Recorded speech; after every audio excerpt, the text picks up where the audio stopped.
Please subscribe and share this video with your friends.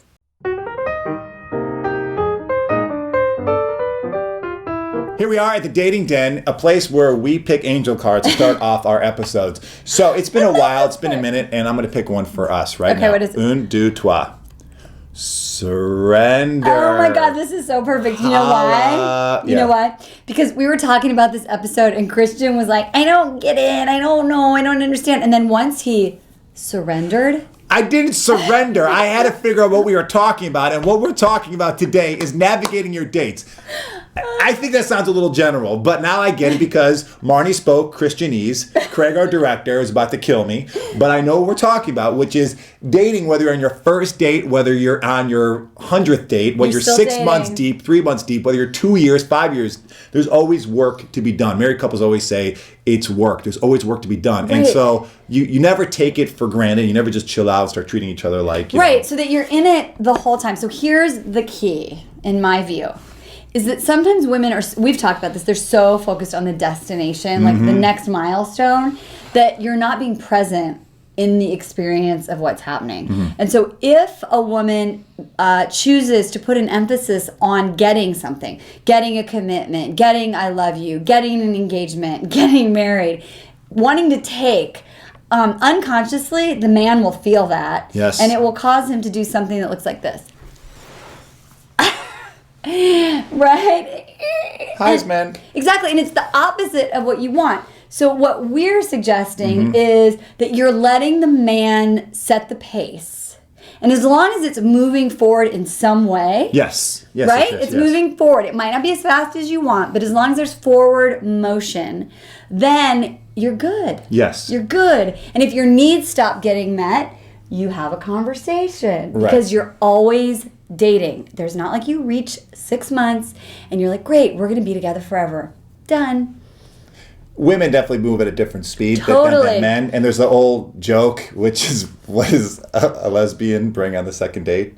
What's that, a house or something? A U-Haul. Yeah. So when, two lesbians that get together, so you have that feminine energy. They're like, let's do it. We both click. Let's move in. Let's get married. But a guy, and Right? this is obviously horrible stereotypes, but men, for the most part, can be very relaxed in that department and really groove and like and enjoy the organic growth of things and taking it casual and easy And letting it happen. and just letting it happen. And it's important. some of it, sometimes it's because they're not as eager to jump into a commitment, but other times it's just they really enjoy seeing how it goes and enjoying. Can I give like the Brit a little story from my life? Sure. Okay, so we've been together for like a year and a half, and he lives here, and I'm really not focused on any kind of destination at all. But while he's lived here, he had his own like a PO box, and he had his stuff in storage. And I never said like, when are you going to get your mail here? Or why are you having that storage unit? And all of a sudden one day he was like, I don't really need that storage unit anymore. I'm going to bring all my stuff into the garage. I was like, cool. Then like a month or two later, he's like, I don't really need that mailbox anymore. And I didn't push him. I don't really need it. It's slow. It's been like a year and a half.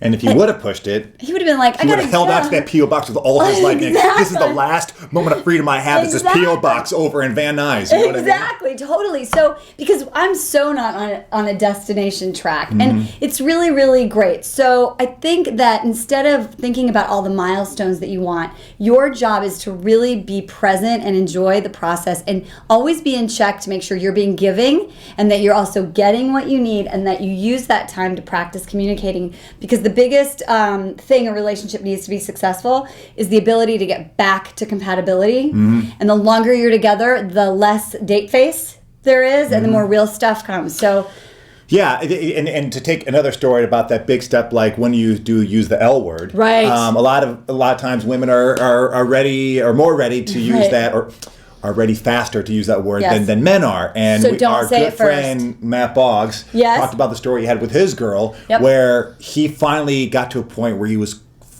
ready to do it. And he said, I love you. And she's like, I've been waiting, 5 months for you to say that. But 8. But she didn't do it because she probably would have been like, listen, where's this love thing? What's going on? He might have freaked out. But she knew she could exist in that cool place because obviously his actions and his behaviors were like, I'm here, I'm present. He's not off screwing other women. He's being loyal to her. He's showing up all the time. He loves her. He's showing that he loves her, but he hasn't said it.